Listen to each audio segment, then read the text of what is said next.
Ouais, mais pas vraiment. À votre avis, pourquoi la France n'a-t-elle pas de roi aujourd'hui? Qu'est-ce qui a fait que le roi a disparu? La Par quel Révolution. processus? La Mais Révolution. quel processus? La Révolution, pourquoi la Révolution? Qu'est-ce qu'elle a fait? Il y a eu la Restauration, il y a eu. Donc, c'est. Ça va Bon, plus loin que ça. oui, alors vous avez une réponse Je crois là-dessus? que oui. Je crois que la France, dans son ensemble, ne veut plus de roi à l'heure actuelle, Oui. parce que tout a évolué bien entendu avec les années, etc. Mais ce n'est pas seulement dû à la Révolution. C'est parce que dans leur mentalité, euh, les Français ne veulent plus de roi. Tout simplement. Alors, monsieur Jean et monsieur Jean, vous êtes tous les deux Jean, hein. Ils ne veulent pas revenir à la royauté. À votre avis, qu'est-ce qui a remplacé la royauté? C'est la République. Mais qui a remplacé le roi? C'est la volonté populaire. Non, mais qui joue le rôle du roi aujourd'hui en France? Là, maintenant, c'est le président de la République. Président de la République, d'accord. Alors, donc, qu'est-ce qui s'est passé? Alors, il y a eu un. Non, non, c'est pas le président de la République qui joue le rôle du roi. Je C'est sais pas. l'ensemble de l'exécutif qui joue le rôle du roi. En fait. Ah, mais vous n'êtes peut-être pas d'accord. Moi, pour l'instant, je vous laisse. Non, ça ne peut pas être lui qui fait. Il n'est pas, il est pas Non, mais roi. en fait, c'est le président qui a le plus quand même qui ressemble. Non, parce qu'il ne décide pas de tout. Ouais, mais c'est un régime présidentialiste. Bon, c'est lui qui va le représenter. Il s'approche le plus de la personne du roi. Vous n'êtes pas filmé, vous n'êtes pas filmé. Non, non, vous n'êtes pas filmé. C'est l'ensemble. Mais tu peux te déplacer si tu veux, mais t'es pas filmé. Ce sont l'ensemble des décisions qui sont prises par l'exécutif qui font que ça fait une forme de royauté interne, invisible si tu veux, pour se rapprocher un peu du roi. Et en fin de compte, il y a quand même une coupure entre l'absolu et la tolérance. La royauté de l'époque de maintenant. C'est pareil. Bon, continuons cette discussion. En Angleterre, qu'est-ce qui se passe en Angleterre? Comment ça fonctionne l'Angleterre? Il y a une reine. Et en dessous, qu'est-ce qu'il y a? Il y a un premier ministre. Premier ministre. En France, Louis XIV, qu'est-ce qu'il y avait? C'est un marché absolu. Il y avait des intendants qui sont des délégués du. Par exemple, sous Louis XIII et Louis XIV, quels étaient les grands ministres? Il y avait le premier ministre. Comment il s'appelait? Richelieu, là. Richelieu? Comment? Oui, Louis XIII. Qu'est-ce qu'il avait comme ministre? Et après, qu'est-ce qu'il y a eu comme ministre? Et après Richelieu? Oui. Ah, alors là. Mais si, Sully. Comment? Sully, non? Non, ça c'est avant Sully. C'est Henri IV. Hein. Mais non. Celui qui s'est occupé du jeune Louis XIV. Ça commence par un M. Montesquieu. Montesquieu, non mais n'importe quoi. Mazarin. Mazarin. Voilà, Mazarin. Bon. Donc ça, c'était des ministres qui étaient au service du roi. Bon. Et comment? Bon. Alors comment on est arrivé? Après, il y avait, par exemple, tous les rois ont eu des ministres, ont eu des favoris. Bon. En Angleterre, c'était pareil, ils ont eu des favoris. Et à un moment donné, les favoris ont été élus. Le Premier ministre, il est élu maintenant. C'est le chef du parti qui a gagné les élections. Donc, qu'est-ce qui s'est passé en France? Pourquoi est-ce que, je reviens à ma question tout à l'heure, pourquoi en Angleterre ils ont gardé le roi et pourquoi en France ils l'ont pas gardé alors que le système est à peu près le même? Il y avait un roi et un premier ministre, un favori. Parce qu'il n'y a pas eu de révolution en Angleterre comme en France. D'abord il y en a eu. Il y a eu Cromwell déjà. Il y a eu Cromwell, ils ont décapité leur roi en 1649, un siècle avant Louis XVI. Vous ne connaissez pas bien l'histoire d'Angleterre, c'est vrai. Moi, je me dis par rapport au peuple français, le peuple anglais est plus royaliste, il a voulu quand même conserver la couronne. Alors, premièrement, n'exagérons pas. Vous dites que jusqu'à quelle époque les rois ont failli revenir en France, revenir sur le trône? Il ne faut pas avoir une vision simplifiée et simpliste des choses. Même sous la Troisième République, pour ceux qui connaissent la Troisième République, il était question du retour du roi. Ça n'a pas été comme ça, aussi tranché. Et d'ailleurs, comment il s'appelait le roi de France? Le prétendant au trône de France, comment il s'appelait-il? on le désignait comme si c'était un roi. Il s'appelait Henri V, voilà, qui était le petit-fils de Charles X. Donc il avait toutes ses chances. Donc il ne faut pas dire le peuple n'a pas voulu, etc. En réalité, on ne va pas faire un cours là-dessus, il y avait deux branches. Il y avait la branche légitimiste qui descendait de Louis XVI et la branche qui descendait du frère de Louis XVI, les orléanistes.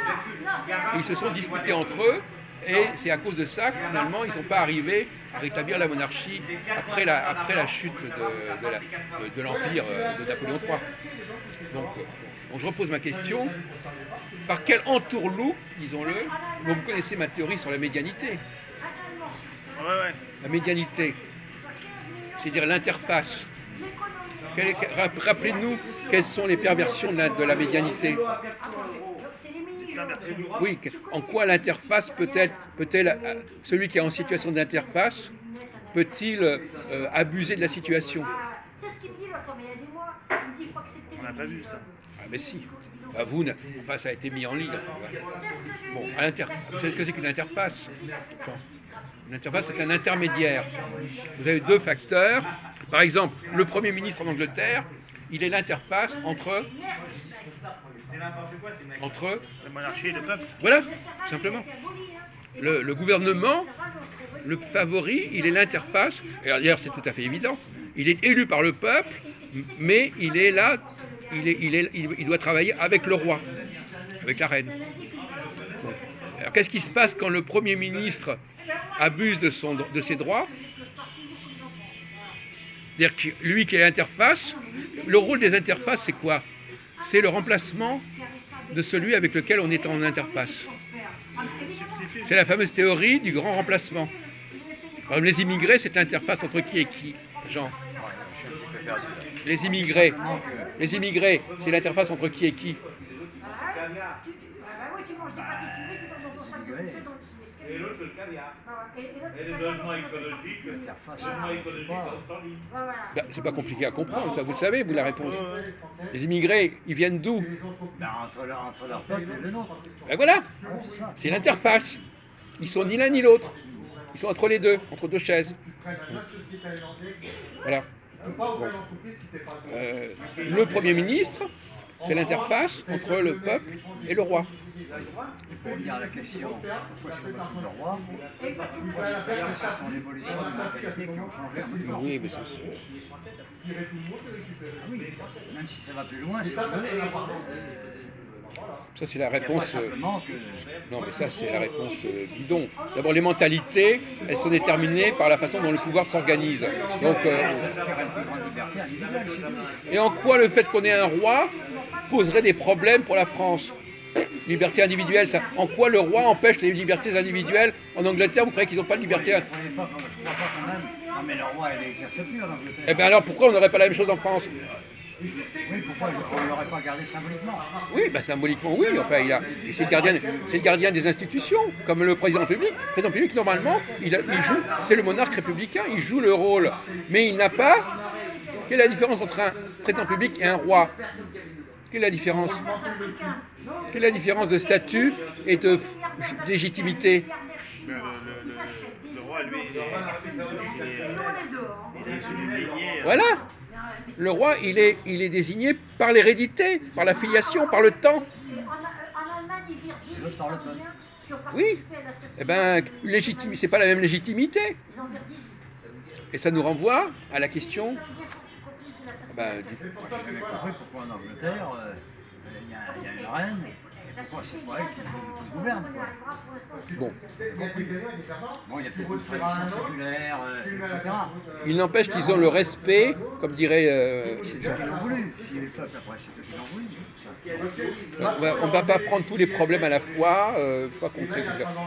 L'Angleterre a gardé le principe de la verticalité héréditaire, dynastique, que nous avons eu en France pendant des siècles et des siècles, et nous l'avons perdu. Alors, est-ce que la perte de fait qu'il y a un pouvoir héréditaire, c'est important ou pas pour un pays? Et il met dans la poche de ses potes, ce qui est logique. Parce qu'on balaye l'hérédité. Or, quel est le domaine où on balaye l'hérédité dans le domaine religieux? dans le domaine religieux. Oui.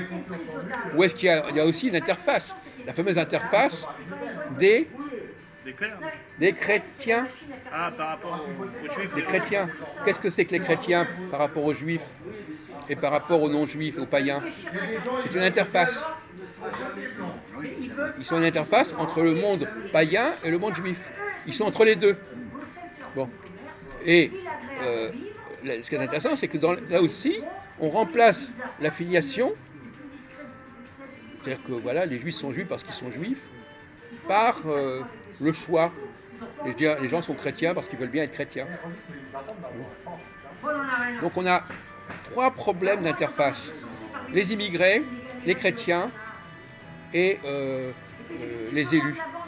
Les élus prennent la place du monarque, les chrétiens prennent la place des juifs, les immigrés prennent la place des Français. Comment se fait-il qu'il y a encore une reine en Angleterre et qu'il n'y a pas un roi en France, ne serait-ce qu'en à côté, quoi, comme en Angleterre? Eh ben, c'est pour ça que je vais À quel expliquer. moment ça s'est brisé? Ça existe toujours. Notre ami Valentin, par exemple, il est Tu vas monarchiste. pas me dire que Dupont-Aignan il représente la royauté, non? Pourquoi je parle de Dupont-Aignan? Il n'a pas du tout envie de devenir roi. Il Mais dit pourquoi ça comme ça, si on a besoin de moi un jour, je suis là. Je pense qu'il n'a pas du tout envie de devenir Non, roi. mais on peut pas. Alors non, on peut pas. Mais normalement, la question est de savoir. Je vais poser la question à Jean-Paul. Est-ce que la monarchie française, elle a une légitimité, si elle devait exister? Bien sûr. Pourquoi? D'où de son. Alors vous connaissez la théorie, de la franquerie, Ouais, plus ou moins. qu'a rappelé d'ailleurs Valentin l'autre jour. Il a écrit un bouquin qui s'appelle Les origines davidiennes de la monarchie française. Davidienne, vous voyez, on retrouve de preuves. C'est-à-dire que lui, pour justifier que la monarchie française a une légitimité, il faut montrer qu'elle descend quelque part de David. Parce que si elle ne défend pas de David, et si elle ne descend pas des Juifs, quelle légitimité elle a? Qu'est-ce qu'elle est capable de faire? Donc on est d'accord, finalement, c'est que la monarchie française devrait être assurée par les quoi? par les Juifs, Sarkozy, il aurait parlementé, il aurait négocié. par les descendants de David, parce que c'est les seuls qui ont légitimité à être roi. Voilà. Donc notre discussion, elle On va continue. inventer des rois. On va pas prendre n'importe qui. Elle était là, en train de plaider. Quel juif serait capable alors qu'un juif? Ah ben il faut. Alors là on retombe la preuve. Il faut, parmi les juifs, il faut élire un juif qui va être le roi. Les rois ne sont pas forcément juifs. Comment? Les rois ne sont pas forcément juifs. Attendez, on en a parlé tout à l'heure. Tous les rois, attendez, quand vous dites ne sont pas ne doivent pas être forcément Les juifs juifs. sont forcément rois. Attendez, ne doivent pas ou ne sont pas? Je n'ai pas compris. Quel est le verbe que vous employez? Ne doivent pas être ou ne sont pas? La Belgique, maintenant, Ils ne sont pas forcément. Non, mais personne n'a dit qu'ils étaient, puisqu'il y a des usurpateurs. Les rois qui ne sont pas juifs sont les rois qui ne sont pas juifs, ce sont des usurpateurs, une révolution bolchevique. quelque part. Ben, peut-être pas, parce que si par exemple il y a eu mariage avec l'un ou avec l'autre pour des raisons Oui. de royauté, peut-être. etc., le Oui. gars, la personne qui devient roi, En tout cas, il vaut mieux un roi, il vaut mieux quelqu'un qui a une hérédité royale que quelqu'un qui n'a pas d'hérédité de tout. ouais, mais je Ça, veux dire, c'est clair. Même si un roi était le roi Anéanti. par descendance, si tu veux, parce qu'il y a eu un mariage avec quelqu'un qui n'était pas juif, il est roi quand même. Hein. Certains se rendent compte qu'ils On ont ne peut pas lui enlever le titre de roi. C'est pas parce qu'il n'a pas de sang juif qu'il n'est pas roi. J'aurais une Attendez, écoutez, cher monsieur. Oui, ou à Attendez, ce moment-là, il ne faut pas qu'il se marie ensemble. Il faut dire non, t'es pas juif, non, on ne veut pas de toi. Ah, voilà. on va se calmer à ce sujet. Vous avez raison. Ce sont des questions qu'on a le droit de se poser. Mais la question est de savoir, ça nous renvoie à la question, est-ce que les juifs aujourd'hui ont des capacités particulières qui méritent de leur donner le pouvoir? Et donc là, on retombe dans la question de la nouvelle alliance. Parce que les juifs, depuis quand, depuis quand ils ont montré qu'ils étaient vraiment doués? C'est pas depuis très longtemps. On n'a plus rien. Bah si, quand même. Bah depuis quand? On n'a plus rien à faire, il nous faut crever. Bah ça a toujours été un petit peu dans leur gène, ça. Non, non, non. Et apparemment, c'est un peu particulier qui s'est montré doué. Mais le chaos, il aura. C'est ces juifs qu'on appelle des Khazars qui avant étaient pratiquaient des rites mongols et puis sont convertis au judaïsme. C'est ces gens-là les Rothschild descendent de ces gens-là, des gens qui viennent de l'Est, qui sont blancs, indo-européens, mais convertis au judaïsme, mais à la fois mélange de Khazars. Apparemment, ils auraient un truc spécial, ils n'ont pas un son comme les autres. J'ai vu des études et ils seraient supérieurs. Donc, ces gens supérieurs n'ont pas toujours été juifs. À un moment, ils étaient. Peut-être c'est la judaïté qui leur a la rencontre entre. Je sais pas. Bon, on va revenir à la. Vous connaissez la théorie jérémienne? Non. Et, bon, on va rappeler à notre ami Jean la théorie jérémienne. Parce que Jérémie, c'est un prophète du 7e siècle qui a annoncé que désormais, les Juifs il va y avoir une transformation du fonctionnement des Juifs en quelque sorte. Non, c'est pas Noël, c'est là. Ce ne seront plus des Juifs, ce ne sont plus des gens qui vont simplement apprendre des choses, suivre des commandements. Ce sont des gens qui vont avoir les commandements gravés en eux-mêmes. C'est-à-dire qu'ils vont être complètement programmés. Et d'ailleurs, ça va leur enlever leur libre arbitre. On leur enlève leur libre arbitre, comme ça ils ne peuvent pas fauter. Bon. Donc ça, c'est bien avant les Khazars. Donc, voilà, bon. Et alors, effectivement, cette prophétie de Jérémie, quand est-ce qu'elle s'est réalisée? À l'époque des Khazars, un peu plus tard. La Khazar, c'est quelle époque? C'est le 11e siècle. Non, vous savez très bien que vous faites exprès. Elle s'est réalisée à partir du 15e siècle, 15e siècle. 16e siècle. Avec la Renaissance, tous les grands, la plupart des Juifs que vous connaissez, vous par exemple, les grands penseurs, philosophes, etc., ils ne sont pas antérieurs à 1500. Que vous preniez Bergson, Spinoza, Einstein, etc. C'est ça. Le grand problème des Juifs aujourd'hui, la question juive aujourd'hui, c'est pas seulement la question religieuse, c'est la question du pouvoir juif aujourd'hui. Et le pouvoir juif aujourd'hui, il n'est pas d'ordre religieux. C'est parce ils ont quelque chose qui leur permet de dominer. C'est pas leur religion, on est d'accord. C'est pas la religion juive qui permet aux Juifs de dominer. Mais attends, elle assiste au Conseil des ministres, elle ramène ça. C'est dans leur sang. Les employés et tout disaient qu'ils le payent. Le service de sécurité. Moi, oui, la religion juive, quand même, dans leur religion, ils ont quand même dans leur tête quand même toujours religieusement ce sens de profit. Mais ils sont habilités à le faire puisqu'ils sont intelligents pour le faire. Donc tant mieux. Non, mais ce qui fait la Moi je fais pareil, hein, si tu veux. des gens comme Freud, on les a pas, ils sont pas connus parce qu'ils ont gagné des milliards. Il ne faut pas dire n'importe quoi. Spinoza, il n'est pas connu parce qu'il a gagné des milliards. Marx, il n'est pas connu. L'argent, c'est un élément, mais c'est pas le seul élément qui fait le génie juif. Hein, bon. D'ailleurs, curieusement, quelle est la différence? En quoi les Juifs... C'est pas forcément l'argent. C'est ce qu'ils savent en faire. Comment? C'est ce qu'ils savent en faire. Pas forcément, même pas. Même Il pas. faut quand même, pour faire quelque chose... Non, mais non. Bon, enfin, écoutez, pour discuter, ça c'est un lieu commun sur les Juifs. Les Juifs, en tout cas, ils ont une forme d'intelligence. Alors justement, la question est de savoir... Oui, développer. Il faut qu'ils arrivent à... Oui. Non, mais alors, ils ont l'intelligence de quoi? Voilà, question que je vous pose. On en avait parlé l'autre jour avec, je ne sais plus si c'était avec Saïd ou pas. Non, oui, c'est ça. Ils ont la compréhension de quoi, les Juifs? De Compréhension. Qu'est-ce qu'ils comprennent? Qu'est-ce qu'ils ont le talent? Qu'est-ce qu'ils savent comprendre? Qu'est-ce qu'ils comprennent dans le fonctionnement de la société? Voilà. En fin de compte, les Juifs comprennent le fonctionnement de la société. Et le fonctionnement de la société, c'est le fonctionnement de les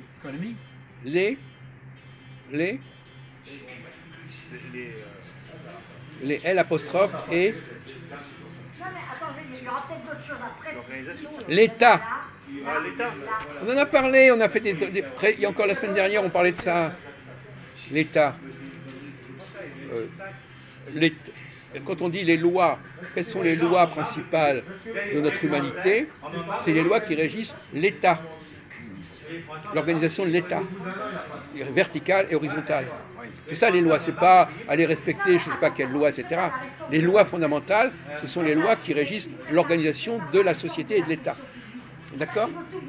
Donc s'ils ont un génie particulier, c'est dans la connaissance et la compréhension des mécanismes de l'État. C'est pour ça qu'ils sont très doués en sociologie, qu'ils comprennent très bien les phénomènes, etc., de société. Bon. C'est pas des petites lois de rien du tout. Parce que c'est pas la grande Donc bourgeoisie. ils sont, voilà, donc, et c'est parce qu'ils comprennent bien l'État qu'ils ont le droit d'être Ah bah, tu vois, lui est au-dessus. dans la bourgeoisie. Ben, Parce que celui qui est au-dessus, c'est celui qui comprend l'État. C'est celui-là qui gère l'État. il fait lui-même. Vous voyez la légitimité. Comment? Ben, tu vois, et regarde, Édouard J'ai pas compris. qui est d'accord avec lui. Non, c'est érudit. Non, justement, l'érudit, c'est quelqu'un qui apprend des choses.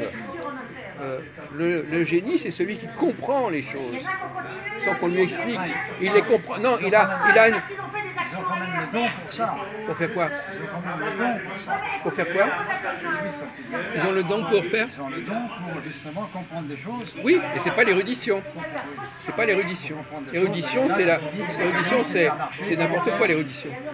Comment faire pour faire marcher tout ça, la Oui, machine. voilà. Ils ont ce don de... C'est pour ça que je vous dis, il vaut mieux avoir des rois juifs, parce que les rois juifs, ils comprennent le fonctionnement de la société.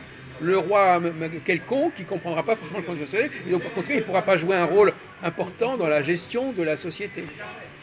Parce que c'est un don qui leur a été fait à la demande de Jérémie, et depuis le XVe siècle. Ils ont montré qu'ils avaient une compréhension du monde, une capacité d'analyser le monde, la société, remarquable. Einstein, Freud, Marx et compagnie, Heilbronn.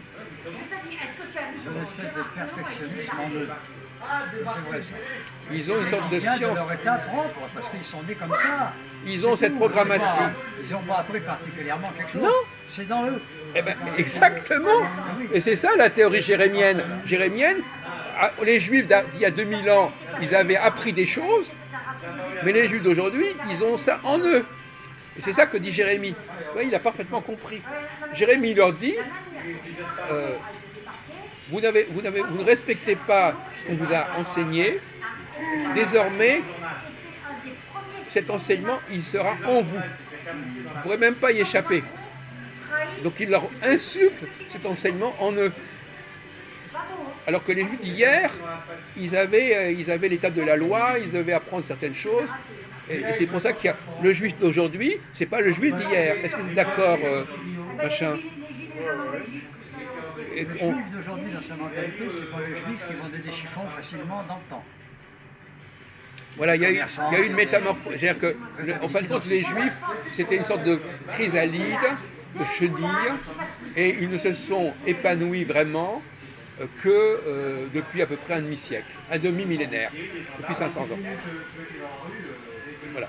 C'est à ce moment-là qu'ils ont vraiment montré leur capacité. Et si aujourd'hui, il n'y avait pas eu ces 500 ans de puissance juive, le problème juif ne se poserait pas du tout de la même manière.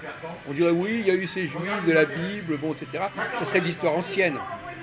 Alors, les protocoles des sages de Sion, vous avez entendu parler de ça? Sinon, j'ai entendu parler. Les protocoles des sages de Sion, qu'est-ce qu'ils disent, les protocoles des sages de Sion? Vous qui êtes un spécialiste. Ils attribuent une sorte de subversion à des juifs sionistes qui seraient du sabbat et c'est tout leur programme. Voilà, mais ils parlent des juifs d'aujourd'hui. Enfin, du XXe siècle. Ouais. Oui, c'est ça, ils parlent des juifs de l'époque. Donc c'est bien ça. Donc finalement, l'antisémitisme, c'est pas l'antijudaïsme s'attaquait aux juifs de l'époque de Jésus, et l'antisémitisme s'attaque aux juifs d'aujourd'hui. Parce que c'est pas les mêmes juifs, c'est pas les mêmes attaques. Les juifs d'aujourd'hui, ils n'en ont rien à foutre à la limite, ils ne sont même pas religieux, ils ne sont même pas pratiquants. Donc on ne peut pas les attaquer. D'ailleurs, notre ami Valentin, il est paniqué parce qu'il ne sait pas très bien dans quel sens aller, s'il s'attaque aux juifs de la Bible, aux juifs du Talmud, aux juifs d'aujourd'hui. Bon, il met ça tout le monde dans le même sac, etc.